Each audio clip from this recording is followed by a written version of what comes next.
When we looked at the history of the hobbits a couple of weeks back now in our Concerning Hobbits video, there was little to go on, but the elves have been around since before the sun and moon filled the skies of Arda. When the elves first awoke, the world was lit by the 2 trees of Valinor, but not all the elves would make it to see those trees upon awakening. Some would venture into the west, while others would remain behind in the east, which would leave us with a number of clans within the race of elves within Middle-earth. And beyond it all, it began on the shores of QotD before the First Age, beneath a star-filled sky in a world lit by the 2 trees. Build me a home worthy of Mordor.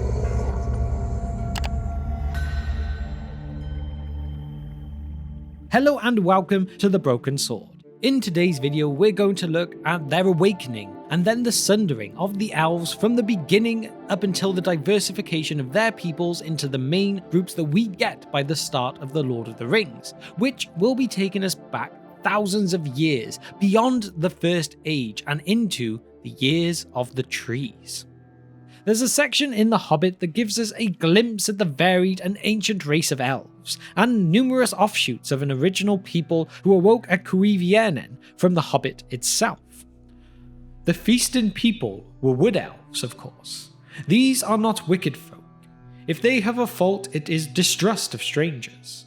Though their magic was strong, even in those days they were wary. They differed from the high elves of the west, and were more dangerous and less wise. For most of them, together with their scattered relations in the hills and mountains, were descended from the ancient tribes that never went to ferry in the west. There the light elves, and the deep elves, and the sea elves went and lived for ages, and grew fairer and wiser and more learned, and invented their magic and their cunning craft in the making of beautiful and marvellous things, before some came back into the wide world. In the wide world, the wood elves lingered in the twilight of our sun and moon, but loved best the stars, and they wandered in the great forests that grew tall in lands that are now lost. They dwelt most often by the edges of the woods, from which they could escape at times to hunt, or to ride and run over the open lands by moonlight or starlight. And after the coming of men, they took ever more and more to the gloaming and the dusk. Still elves they were and remain, and that is good people. Okay, so before we get into the next part of the video with the next nice quote, I just kind of wanted to discuss something that has come up quite a lot as a question for a bit of a behind the scenes look.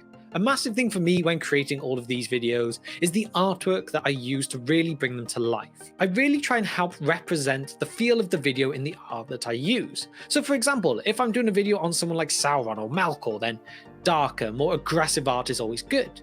Whereas a video like this one about birth, life, and the elves, lighter, more colourful art is always a better way to go. I've found using the Opera browser's pinboard feature so great when putting all this stuff together. I can browse through some initial choices, put them all together in one easy to use setup, so I can really tell that if something doesn't match, I can just get rid of it. I can make sure that the theme is really there throughout the entire video. It's a massive help as well if I just need to go back and find perhaps an artist to credit, because the links also get saved with them. I love using it and it makes my life so much easier, so why would I go back to using another browser? And if you would like to see for yourself what I really mean, I will be linking my pinboard in the description below, so please go and check that out to see if it could work for you too. So now with the theme and the feels for this video ready to go in my pinboard, let's get back to looking at the first children of Eru Illuvatar in Middle-earth.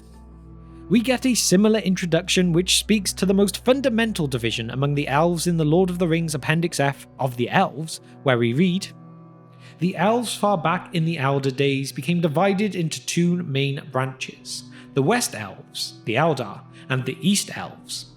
Of the latter kind were most of the elven folk of Mirkwood and Lorien, but their languages do not appear in this history, in which all the elvish names and words are of Eldarin form. All of these elves, and more groups besides, spring from a single group. All elves trace their roots to Cuiviénen. Although there are many subdivisions among the elves, they're based on history and geography rather than biology. The High Elves of the West, mentioned in the reference above, refers to the Calaquendi, the elves who journey to a man in the years of the trees, these, and the 3 groups named correspond to the 3 tribes of the Calaquendi. There were initially 3 groups of elves. The Minyar being the first clan of the elves, all of whom went to Valinor with Ingwe and would become the Vanyar. The Tatyar being the second clan of the elves, had half of whom go to Valinor with Finwë, with those going on to become the Noldor, and the other half stayed with either Morwë or Nerwë, who were the leaders amongst the Avari who did not answer the summons of Arome. Then we have the Nelyar, being the third clan of the elves, some of whom went to Tol Eressëa in Valinor, initially led by Alwë, later known as Thingol.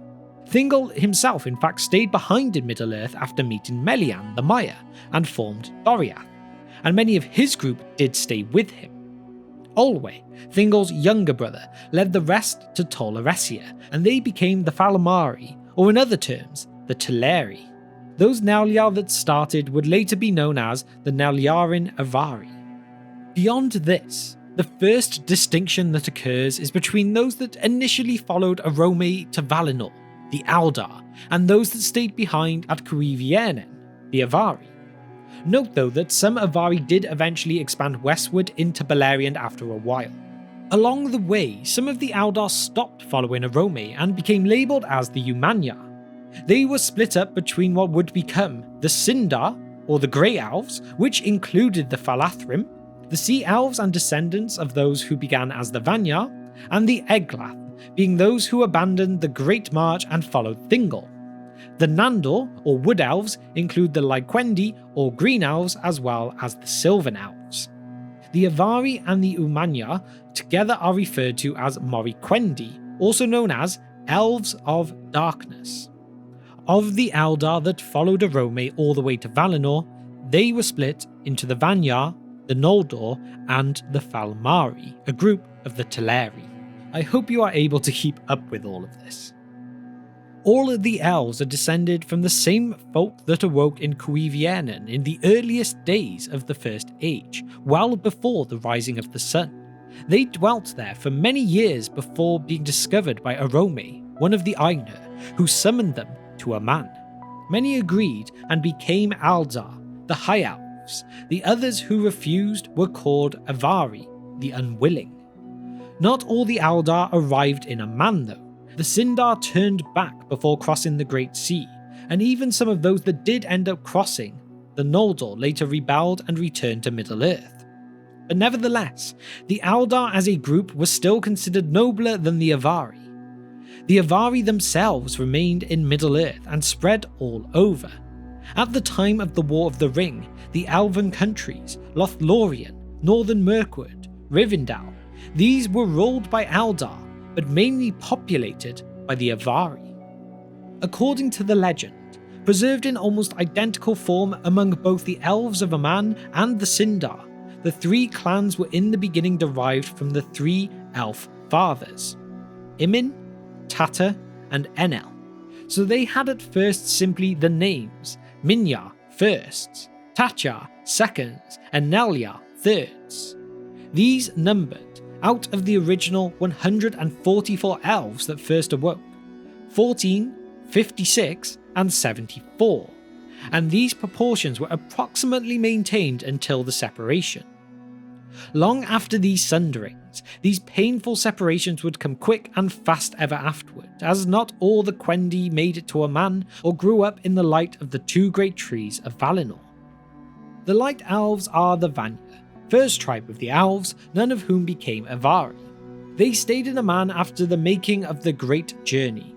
The Deep Elves are the Noldor, most famous of the tribes, and the Sea Elves are the Teleri.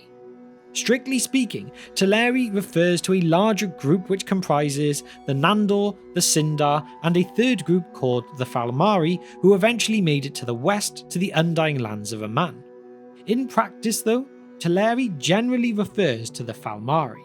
The most famous Teleri is likely Círdan the Shipwright, master of the Grey Havens.